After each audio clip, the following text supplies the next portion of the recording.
আসসালামু আলাইকুম। চলে এলাম রাজাস ফ্যামিলি থেকে ছোট্ট একটি ব্লগ নিয়ে। কেমন আছেন সবাই? আশা করছি ভালোই আছেন আর আমরাও আলহামদুলিল্লাহ অনেক ভালো আছি। নিজের পছন্দের কাজগুলো কিন্তু করতে বেশ ভালো লাগে, তাই না? আমার কাছে তো সেটাই মনে হয়। কারণ এই যে কাজটা করছি এটা কিন্তু আমার খুবই পছন্দের একটা কাজ। তো যাই হোক, এটা ছিল 17ই ডিসেম্বরের একটা ভ্লগ যেটা আজকে আপনাদের সাথে শেয়ার করছি। তো কেকটা আসলে আমি আমার পরিচিত খুব কাছের একজনের অ্যানিভার্সারি উপলক্ষে বানাচ্ছিলাম। তো সেটাই ভাবলাম আজকে আপনাদের সাথে শেয়ার করি। আর আমি ক্রাম্ব কোটিং করে আগেই রেখে দিয়েছিলাম আর এখন ডেকোরেশনটা করে নিচ্ছি। তো যাদের জন্য আজকের কেকটা বানাচ্ছি তাদেরকেও কিন্তু আপনারা ভিডিওর লাস্টে দেখতে পারবেন। তো সে পর্যন্ত সাথেই থাকবেন আশা করছি। আর এদিকে আমি ২-৩টা কালার মিক্সড করে ডিজাইনটা করছিলাম। দেখতেই পারছেন। আমার কাছে তো বেশ ভালো লাগছিল। যদিও আমার মনে যা আসতেছিল আমি সেটাই করছিলাম। কারণ আমি আসলে ওভাবে দেখে কোনো ডিজাইন করতে পারি না। আমার যেটা ইচ্ছে হয়, যেটা মাথায় আসে সেটাই আসলে করতে থাকি। তো যাই হোক, ওভাবেই করছিলাম। আর আমার কাছে তো ভালোই লাগছিল। তো উপরের কাজটা মোটামুটি শেষ হয়ে গিয়েছে। তো আমি হ্যাপি অ্যানিভার্সারি ওই লেখাটা লিখব। তার আগে নিচের বর্ডারটা করে নিচ্ছিলাম। তো আমি খুব সিম্পল ওয়েতেই আসলে কাজটা করেছি, দেখতেই পারছেন। যদিও দেখতে কিন্তু বেশ গর্জিয়াস লাগছিল। আর কেকটা আসলে যাদের জন্য বানাচ্ছিলাম তারা নিজেরাও জানে না যে তাদের জন্য আমি কেক বানাচ্ছি। কারণ এটা সম্পূর্ণই ছিল একটা সারপ্রাইজ কেক তাদের জন্য। তো বানানো শেষ করেই আসলে আমি ওদের বাসায় নিয়ে যাব।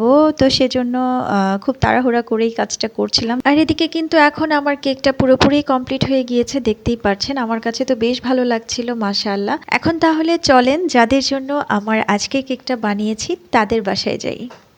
তো কেক নিয়ে আমি আর রাজের বাবা চলে এলাম। আর এদিকে ওনাদেরকে দেখে হয়তো অনেকেই চিনতে পারবেন যারা আমার রেগুলার ভ্লগ দেখেন। ওনারা হচ্ছে আমাদের বাড়িওয়ালা ভাই ভাবি। তো ভাই আর ভাবি যেহেতু আমার পাশের ফ্ল্যাটেই থাকে, তো ওনারা আমার প্রতিবেশীও। তো ওনাদের জন্যই আজকের এই সারপ্রাইজটা ছিল। সাথে একটা পুডিংও দেখতে পাচ্ছেন, এটা হচ্ছে ফারজাতের আম্মু বানিয়েছে। আর এই ছোট্ট সারপ্রাইজের প্ল্যানিংটা কিন্তু আমরা দুই ফ্যামিলি একসাথেই করেছিলাম। তো এই জন্য কেক আর পুডিং নিয়ে আমরা একসাথেই এসেছি। আর আসলেই ভাইয়া ভাবি সারপ্রাইজ হয়ে গিয়েছিল, যেটা আমরাও আসলে হ্যাপি হয়ে গিয়েছি যে আসলেই আমাদের সারপ্রাইজ সাকসেসফুল হয়েছে। আর এদিকে রাজের বাবা আর ফারজাতের বাবা মিলে বেশ কিছু ছবি তুলে নিয়েছে ওনাদের। আর এখন কেকটা কাট করবে। তো ভাই আর ভাবির দুই মেয়ে দেখতেই পারছেন, পুষ্পিতা আর মানহা। তো ওরা সবাই একসাথে বসেই কেকটা কেটে নিল। আর দেখতে কিন্তু বেশ ভালো লাগছিল, মাশাআল্লাহ। আর এদিকে কেক কাটতে নিয়ে ভাইয়া বারবারই বলছিল এই কেকটা আমার কাটতে একদমই ইচ্ছে করছে না, এত সুন্দর কেক। তো আমার কাছে আসলে শুনে বেশ ভালো লাগছিল যে ওনাদের পছন্দ হয়েছে। তো যাই হোক, এদিকে কেক কাটা শেষ হয়ে গিয়েছে আর এখন একজন আরেকজনকে খাইয়ে দিবে। আর এই তো আমার কাছে মনে হয় যেন এই মুহূর্তগুলো আসলেই অনেক বেশি স্পেশাল প্রত্যেকটা হাজব্যান্ড ওয়াইফের জন্য। কারণ এই যে দেখেন, যুগের পর যুগ কিন্তু পার হয়ে যায় প্রিয় মানুষটার সাথে।